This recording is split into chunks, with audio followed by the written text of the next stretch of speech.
Mais si tout va bien, je vivrai. J'ai confiance. Je garde toujours mon sang-froid. Mardi 11 novembre, ce sera le point d'orgue de l'année du centenaire de la guerre 14-18.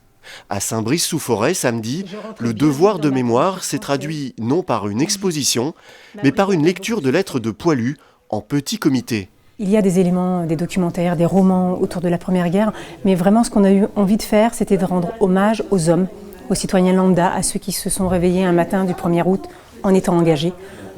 De force la plupart du temps quand même, puisqu'ils étaient réservistes. Voilà, donc on s'est dit, on va rendre hommage avant tout à l'homme, et quel meilleur moyen que d'aller trouver des lettres, souvent intimes puis fortes, on a pu le voir lors de la lecture. L'équipe de la bibliothèque de Saint-Brice s'est mobilisée pour sélectionner les lettres les plus touchantes, des lettres adressées aux parents, aux femmes, aux enfants, des lettres de l'autre camp aussi.